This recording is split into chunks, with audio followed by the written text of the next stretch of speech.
Vous ne croyez pas ce que vous allez découvrir aujourd'hui. Saviez-vous qu'une partie entière de la Bible a été modifiée au fil des siècles? Des passages sacrés ont été supprimés, modifiés ou même occultés pour des raisons que vous ne soupçonnez pas. Ces changements ont-ils affecté votre foi sans que vous en ayez conscience? Il est grand temps de lever le voile sur ces vérités cachées qui pourraient bouleverser votre compréhension de la parole de Dieu. Peut-être que vous croyez que la Bible, telle que vous la connaissez, est complète et inchangée. Mais êtes-vous sûr de tout savoir sur les Écritures? Certaines parties ont été délibérément effacées ou modifiées, et aujourd'hui, nous allons les explorer ensemble. Qu'est-ce qui a été caché? Pourquoi certaines vérités ont-elles disparu? Vous n'avez encore rien vu, et ce que vous allez apprendre pourrait transformer votre relation avec Dieu à jamais. Restez jusqu'à la fin de cette vidéo, car ce que vous allez découvrir pourrait être la clé qui ouvre votre cœur à des révélations spirituelles profondes. Et avant que vous ne commenciez à regarder, abonnez-vous maintenant. Il se trouve que beaucoup de ceux qui regardent nos vidéos ne sont pas encore abonnés. Ne laissez pas cette occasion vous échapper. En vous inscrivant, vous ne raterez aucun contenu précieux pour nourrir votre foi et découvrir des vérités profondes qui peuvent changer votre vie spirituelle. Alors, préparez-vous à découvrir des éléments qui pourraient bien remettre en question tout ce que vous pensiez savoir. Ce voyage spirituel commence maintenant. La Bible, ce trésor de sagesse divine, a été transmise au fil des siècles. Mais saviez-vous qu'au fil du temps, elle a subi de nombreuses traductions et éditions? Ce qui a commencé comme des textes sacrés en hébreu, araméen et grec s'est transformé au fur et à mesure qu'il était traduit dans différentes langues et cultures. Cela s'est fait pour plusieurs raisons.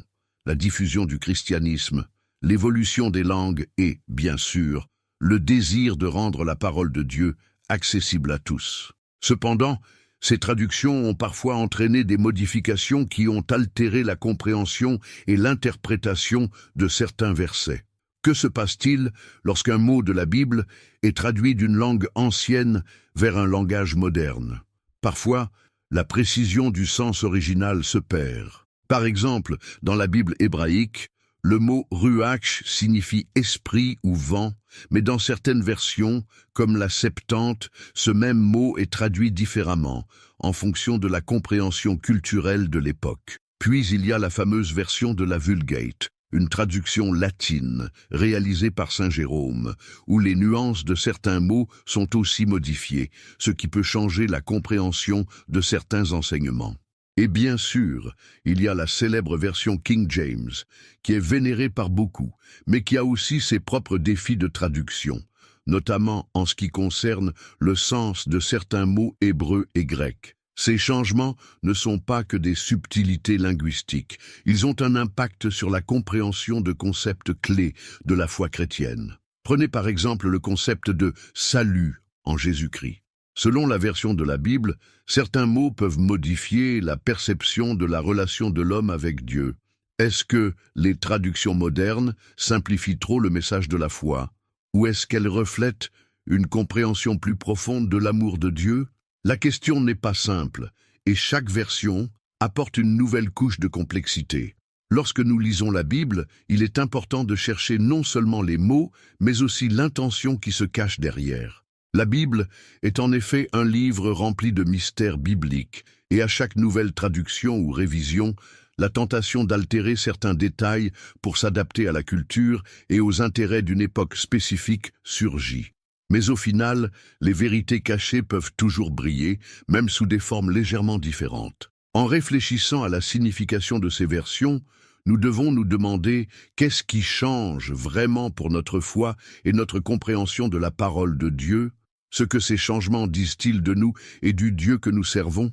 Finalement, la quête de la vérité est loin d'être simple. Cela nous amène à penser, y a-t-il quelque chose de plus caché dans les Écritures, quelque chose que nous ne comprenons pas encore complètement? Et comment ces modifications peuvent-elles affecter notre foi et notre engagement envers le Christ, avec son sacrifice et ses prophéties? La Bible, avec ses nombreuses traductions et versions, nous présente parfois des versets qui semblent en décalage avec d'autres. notamment lorsqu'ils apparaissent dans certaines versions mais sont absents, et d'autres. L'un des exemples les plus frappants concerne le verset de Matthieu 17, 21, qui dit « Ce genre de démon ne sort que par la prière et le jeûne ». Ce verset est présent dans la version King James, mais il est absent dans des traductions plus modernes, comme la Bible de Jérusalem ou la Nouvelle Version internationale. Pourquoi cette différence? Pourquoi certains versets semblent être effacés ou au moins modifiés? Et qui a pris cette décision? Il est essentiel de se rappeler que la Bible a été compilée par des hommes au fil des siècles, et que chaque traduction ou édition a été influencée par le contexte historique et théologique de son époque. Dans le cas de Matthieu 17, 21, certains experts affirment que ce verset n'existait pas dans les manuscrits originaux ou qu'il a été ajouté plus tard, ce qui soulève des questions sur l'authenticité de certains passages. Cela n'affecte en rien le message de la foi chrétienne, bien sûr, mais cela nous invite à réfléchir à la manière dont les Écritures ont été préservées et transmises à travers les âges. Mais qu'en est-il des autres versets, peut-être moins connus, qui ont été modifiés ou supprimés dans certaines traductions? Par exemple, le verset de 1 Jean 5, 7, 8, qui mentionne explicitement la Trinité, n'apparaît pas dans les manuscrits les plus anciens. Cela nous amène à nous interroger sur le processus de sélection des versets qui composent la Bible telle que nous la connaissons aujourd'hui. Et lorsque ces décisions ont été prises, quel était l'objectif derrière ces changements? Cherchait-on à préserver une certaine orthodoxie ou à rendre l'enseignement plus accessible aux croyants? Ces modifications ont-elles influencé la manière dont nous comprenons les mystères bibliques? Nous devons nous rappeler que l'amour de Dieu et le sacrifice de Jésus-Christ, bien qu'ils soient au cœur de l'Évangile, peuvent parfois être perçus différemment selon les traductions et les versets qui sont inclus ou omis. Cela peut être déstabilisant pour ceux qui cherchent des vérités cachées ou une compréhension plus profonde de la parole divine.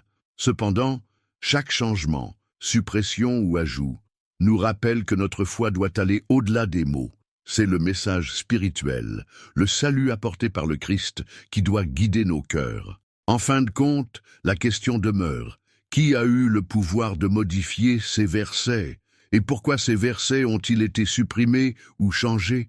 Ces réponses ne sont pas évidentes, mais elles nous poussent à réfléchir à l'impact de ces changements sur notre foi.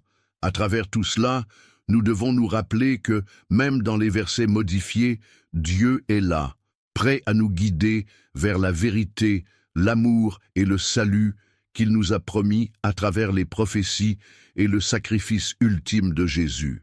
Au cœur de la Bible se trouvent les 4 évangiles canoniques, ceux qui racontent la vie, la mort et la résurrection de Jésus-Christ. Cependant, saviez-vous qu'il existe d'autres évangiles qui ont été laissés de côté par l'Église? Ces écrits, connus sous le nom d'évangiles apocryphes, sont souvent ignorés par les chrétiens, mais ils révèlent des perspectives fascinantes et parfois déroutantes sur la vie du Christ et ses enseignements. Pourquoi ces textes n'ont-ils pas été inclus dans le canon biblique? Et qu'est-ce que ces évangiles peuvent nous apprendre de plus sur Jésus, sur Dieu et sur le salut? Prenons l'exemple de l'évangile de Thomas, un texte gnostique datant du IIe siècle qui contient 114 paroles attribuées à Jésus. Bien que cet évangile ne raconte pas la vie de Jésus comme les évangiles canoniques, il propose une vision très différente du salut et de la connaissance spirituelle. Selon l'évangile de Thomas, Jésus aurait donné à ses disciples des révélations secrètes, des vérités cachées qui ne seraient accessibles qu'aux initiés. Ce texte met l'accent sur la connaissance personnelle de Dieu plutôt que sur la foi collective, une idée qui entre en conflit avec l'enseignement traditionnel de l'Église. Pourtant, les paroles de Jésus dans cet évangile résonnent avec celles des évangiles canoniques, ce qui suscite un débat fascinant sur les différences d'interprétation des enseignements de Christ. Un autre texte intrigant est l'évangile de Judas, qui présente Judas Iscariote sous un jour très différent.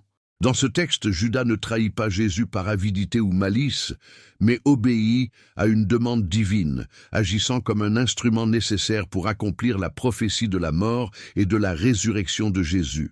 Cette vision radicale de Judas a choqué les premiers chrétiens, qui ont rapidement rejeté cet évangile comme hérétique. Mais cela soulève des questions intéressantes. Si Judas avait une place divine dans le plan de salut, quel rôle avons-nous à jouer dans ce grand dessein?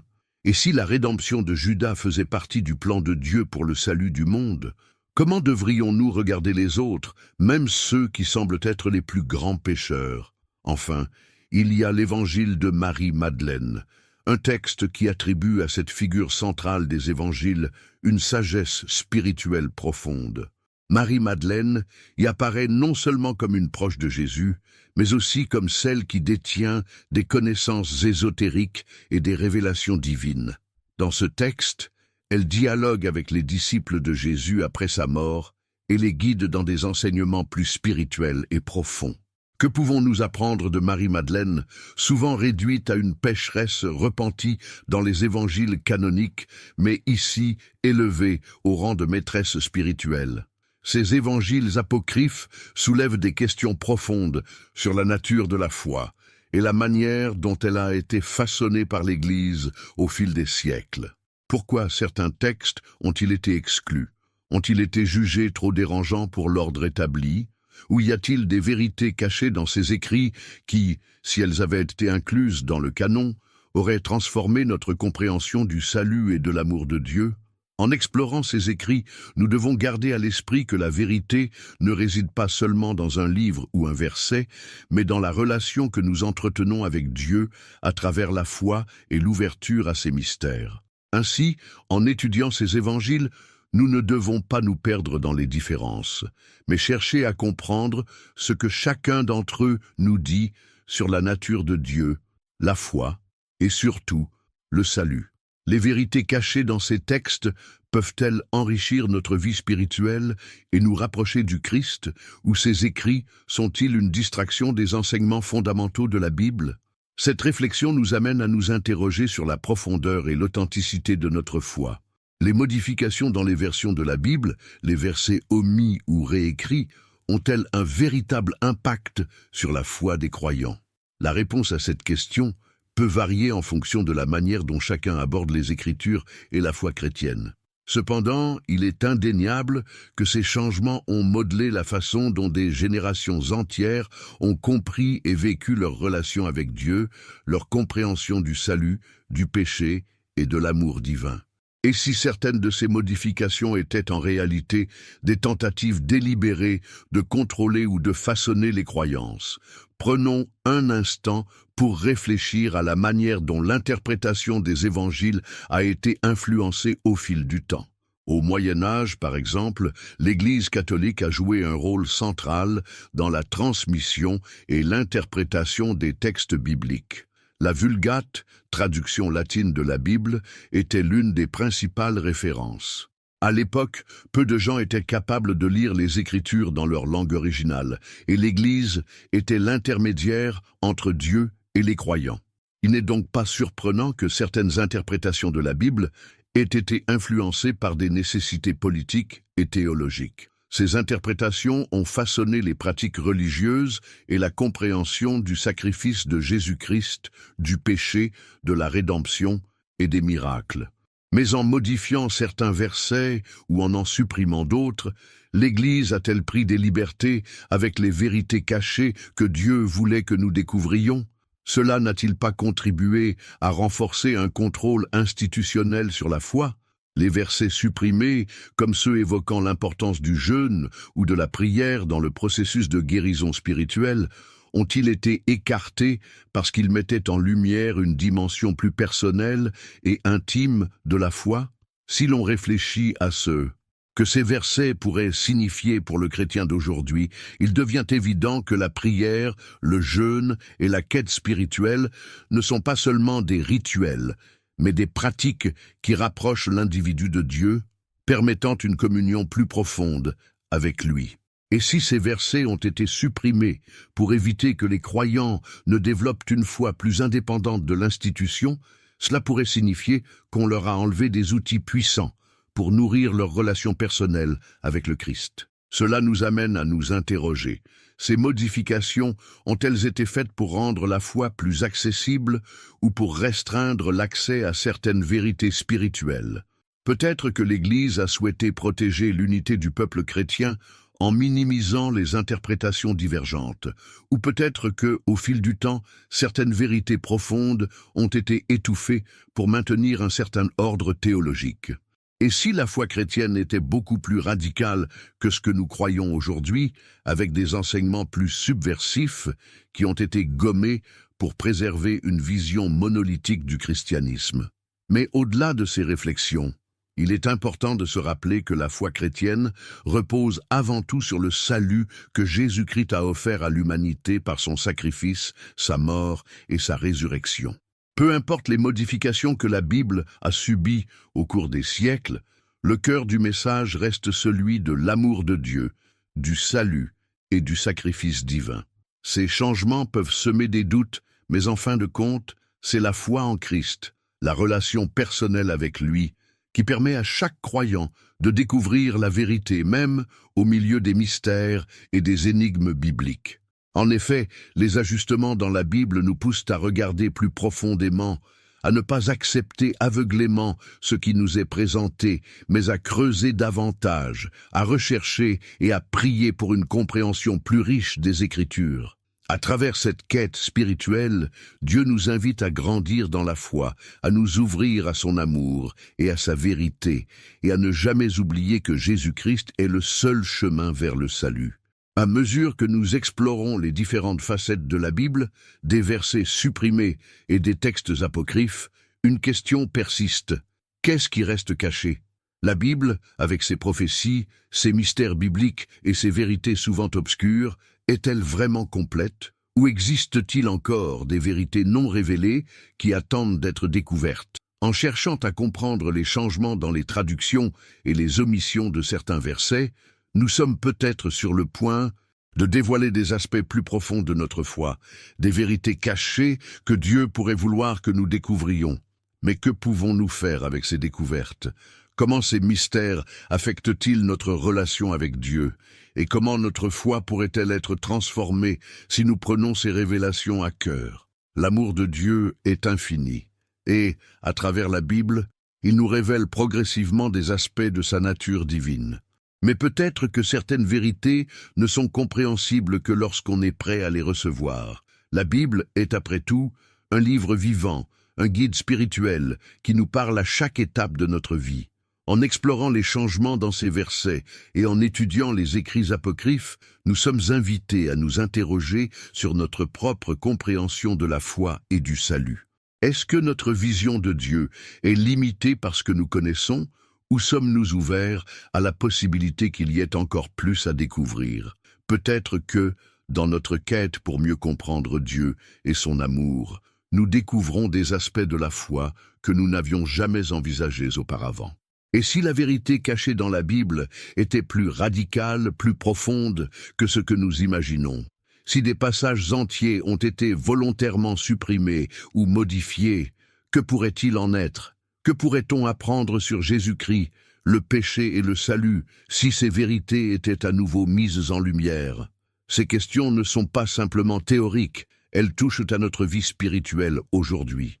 Chaque verset que nous lisons, chaque réflexion que nous avons sur l'amour de Dieu et la façon dont il interagit avec l'humanité nous pousse à grandir, à chercher plus profondément, à ne jamais nous contenter de la surface. Les mystères bibliques nous rappellent que la foi est un chemin d'exploration continue, un voyage où chaque étape nous rapproche davantage de la vérité éternelle. Je vous invite donc à réfléchir à cela. Existe-t-il encore des aspects cachés de la Bible qui attendent d'être découverts? Peut-être que certains d'entre nous sont appelés à chercher, à prier et à méditer davantage sur ce que Dieu veut nous révéler. Les réponses ne viendront peut-être pas toutes à la fois, mais le processus de recherche, de questionnement et de prière peut nous amener à une compréhension plus profonde de notre foi. Et vous, qu'en pensez-vous? Avez-vous déjà découvert des vérités cachées dans les Écritures qui ont changé votre compréhension de Dieu et de votre propre vie spirituelle? Partagez vos pensées, vos découvertes et vos expériences dans les commentaires. Nous pouvons apprendre les uns des autres et grandir ensemble dans la foi.